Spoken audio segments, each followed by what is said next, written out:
Piala AFF kembali akan dihelat esok mempertemukan timnas Indonesia dengan Filipina. Tidak berlebihan rasanya jika kami menyebut laga tersebut sebagai laga krusial karena akan menjadi salah satu penentu Indonesia bisa lolos atau tidak ke babak semifinal.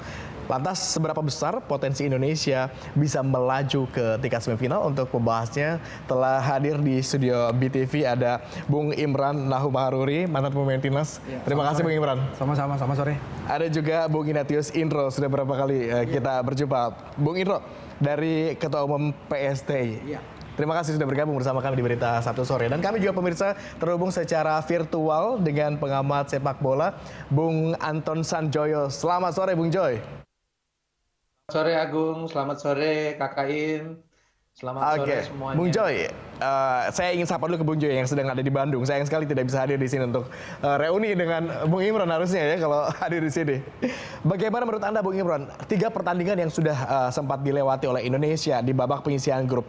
Menang 2-1 dari Kamboja, kemudian juga sempat pesta gol 7-0 ke gawang Brunei dan kemarin sempat ditahan 1-1 dari Thailand.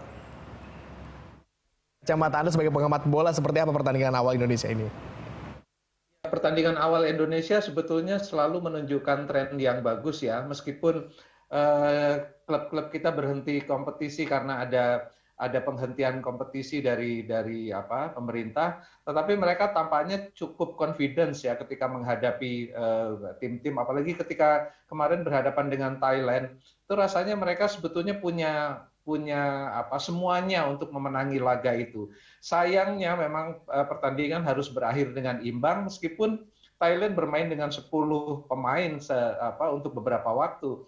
Dan Indonesia yang saya catat itu menurut saya banyak sekali peluang yang mereka tidak mampu menyelesaikan peluang dengan clinical. Menyelesaikan peluang dengan menghasilkan shot atau terlebih menghasilkan gol ya, karena kita sebetulnya betul-betul butuh gol. Bahkan ada peluang yang sangat-sangat bagus dan tidak bisa dikonversi menjadi gol, dan itu menurut saya kelemahan yang paling mendasar dari tim yang ada sekarang.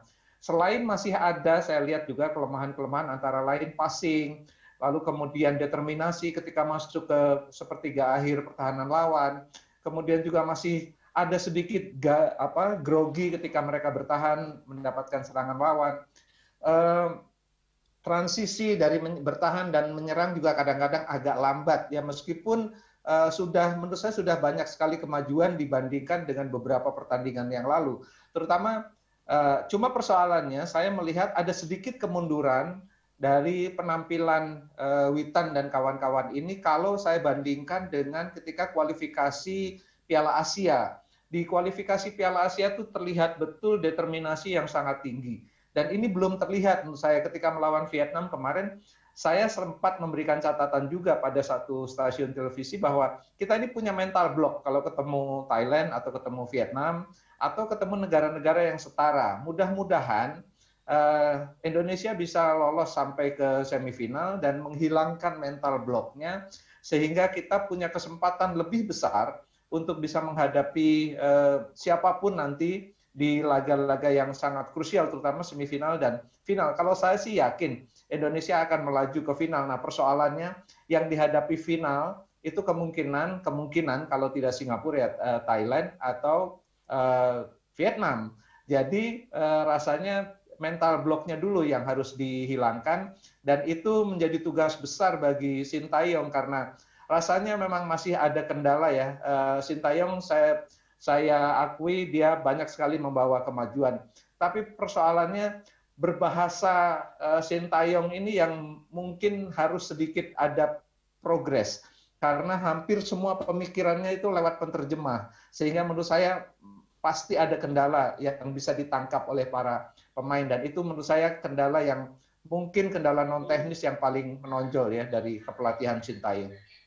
Baik, dari pengamat saya mau ke Bung Imran terlebih dulu. Bung Imran, Anda sebagai mantan pemain melihat kinerja atau para pemain yang sudah mengeluarkan permainan terbaiknya di laga-laga awal ini seperti apa? Apakah ini sudah maksimal? Karena kita lihat tadi seperti disampaikan juga oleh Bung Joy bahwa ada beberapa peluang begitu yang harusnya bisa dieksekusi dengan baik oleh timnas, tapi nyatanya gagal mengkonversi itu menjadi gol. Iya, saya sepakat dikatakan oleh Mas Joy bahwa dari segi hasil kita memang menang, tapi sisi lain banyak catatan yang harus kita perbaiki. Balik lagi ya, tim ini kita bisa lihat bagaimana persiapan mereka sangat minim. Ya, kita harus akui bahwa mereka terganggu dengan tidak adanya kompetisi, dan itu sangat terbukti di pertandingan kemarin itu loh. 2 minggu mereka persiapan, pemain harus adaptasi lagi, fisik mereka harus naikin lagi. Yang harusnya ketika pemain masuk ke tim nasional, pelatih hanya menyiapkan taktikal apa sih yang harus dia bermain di AFF nanti kan, dan itu tidak terjadi gitu loh. Nah sebenarnya itu bisa terbantu tuh, fisik itu bisa terbantu dengan kompetisi, dengan turnamen. Misalnya gini, pertandingan pertama mereka tidak begitu performa dari segi kebugaran. Nah pertandingan kedua itu harusnya naik, ketiga seharusnya naik tuh. Nah saya tidak melihat itu ya. Ini bisa juga faktor pelatih, bisa juga faktor pemain. Pelatih tentu dia sudah menganalisis bagaimana kekurangan timnya dan bagaimana kekurangan lawan dan kelebihan lawan. Tapi masalahnya ketika di lapangan pemain yang harus menerjemahkan apa yang mau oleh Sintayong, kan begitu. Saya begini, pelatih itu ada 3 aspek. Tetapi Anda sependapat bahwa Sintayong membawa kemajuan yang begitu besar begitu untuk ya, bagaimana dia membangun mentalitas pemain yang tidak mau pernah kalah. Tadi Mas Joy bilang bahwa ketika mereka di kualifikasi Piala Asia mereka tampil bagus. Saya setuju banget. Nah, pada saat itu kompetisi berjalan. Jadi ketika pemain masuk ke tim nasional, mereka dalam situasi bugar, itu sangat memudahkan Sintayong. Nah, balik lagi, taktikal itu kan dia sudah menganalisa ya bagaimana kelebihan tim saya ketika mereka datang, tidak ada kompetisi, ya bagaimana pemain juga mereka harus siap apa yang dia mau. Nah, saya melihat bahwa pemain ini ada 2 faktor. Bisa saja mereka tidak bisa menyerbakan apa yang dia mau, bisa juga kebugaran yang mereka tidak ideal untuk bisa, karena kalau kita bicara taktikal itu akan sangat terbantu kalau pemain itu dia bugar, pemain itu segar. Ya, jadi itu pemain itu bisa dari internal, bisa eksternal. Internal dari mereka, penyampaian taktikal dari pelatih mereka paham atau tidak. Tapi mereka ini kan sudah beberapa saat atau beberapa kali kan ketemu sama Sintayong. Mereka udah sering. Anda sempat menyinggung tadi butuh kompetisi dulu untuk sebagai latihan fisik mereka. Butuh berapa kompetisi untuk akhirnya mereka udah harus butuh kompetisi. Setidaknya kompetisi itu dia berjalan reguler. Ketika pemain itu bergabung ke tim nasional, pelatih tim nasional itu dia tidak harus fokus dengan latihan fisik. Karena ketika fisik itu dibuat di klub kompetisi jalan. Pemain ke tim nasional itu tinggal dia mengajarkan atau ini game plan saya besok main seperti ini. Dan ketika fisik itu bermasalah, itu tentu akan sangat mengganggu pelatih. Apalagi kita bicara dasar.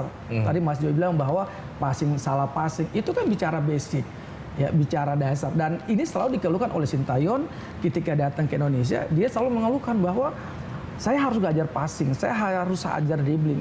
Ini kan yang harus kita cermati dan kita lihat bahwa memang sehebat apapun taktikal dari seorang pelatih, kalau pemain itu tidak bisa menyerap dan tidak bisa menerjemahkan apa yang disampaikan itu akan sulit. Kita lihat dari kacamata para supporter, dari Bung Indro. Bung Indro, kami akan tanya puas atau tidak sebagai supporter melihat laga yang sebelumnya di 3 pertandingan awal ini. Iya. Kalau puas atau tidak, kita memang berharap timnas bisa lebih baik lagi, bisa lebih baik. Artinya belum puas? Belum, karena kalau dikatakan Mas Imran bahwa kompetisi yang tidak berjalan yang menyebabkan ini, tapi kan ini kalau kita melihat dari kacamata supporter melihat bahwa justru pemain-pemain yang bermain di luar negeri yang kita lihat agak sedikit menurun ini permainannya. Witan, lalu ada juga Egy, lalu juga ada Asnawi, ada Pratama Arhan gitu. Ini yang mereka malah belum maksimal. Supporter sempat memiliki ekspektasi yang tinggi sama pemain-pemain luar ini. Iya, Witan, Egy, Asnawi. Betul, karena kan kita nggak ada kompetisi, tapi kita berharap pada pemain-pemain yang memang bermain di luar gitu ya. Dan mereka kan masih berjalan kompetisi di sana gitu. Tapi kan kenyataannya bahwa bola-bola yang misalnya harusnya kita anggap sudah bisa masuk gitu ataupun dia bisa melihat posisi kawannya yang lebih bebas, ini tidak dilakukan oleh misalnya oleh Egy, oleh Witan. Ini masih banyak kelemahan gitu.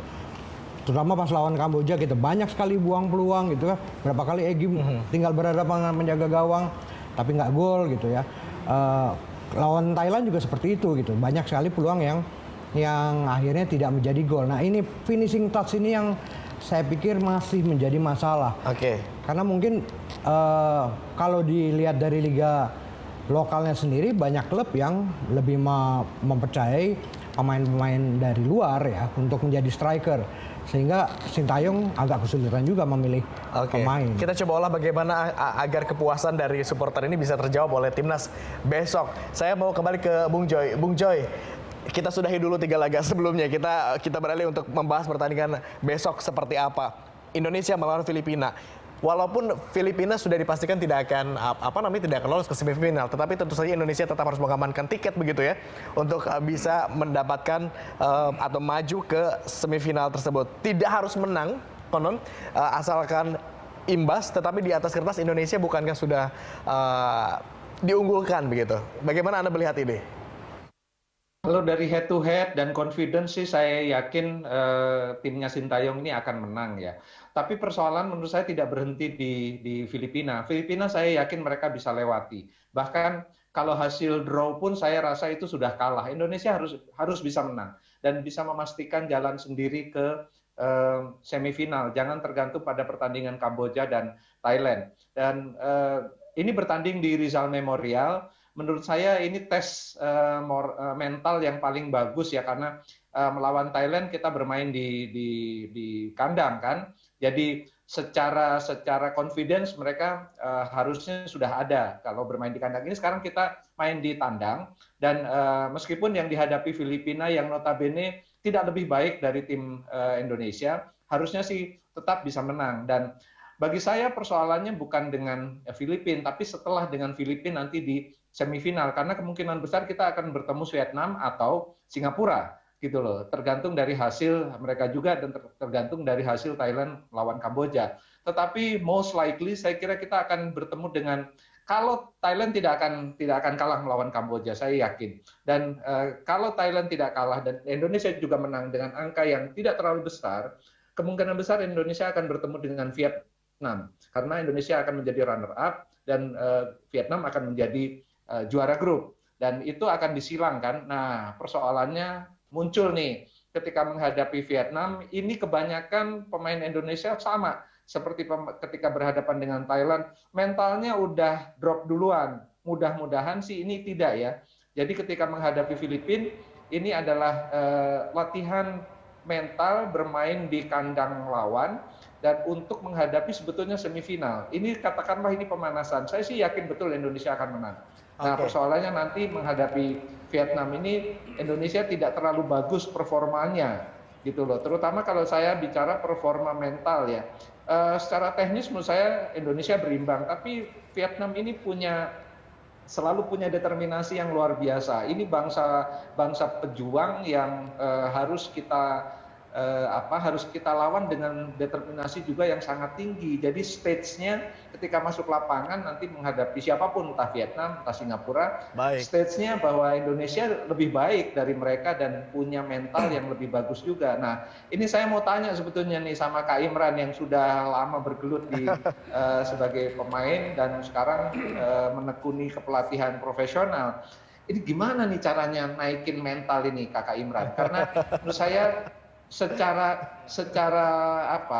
teknis Indonesia samalah sama Thailand sama Vietnam. Ini pertanyaan ini juga sebetulnya ingin kami tanyakan kepada Bung Imron yang sebelumnya sudah ada di zaman Anda ya kalau tidak salah ya, tahun 2002 tadi Anda menyebut. Kita menang 13-1. 13-1. Tapi itu kan tahan dulu urusan mental ini. Kita akan kembali lanjutkan dialog usai jeda pariwara. Pemirsa tetaplah bersama kami di Berita Satu Sore, kami akan kembali sesaat lagi.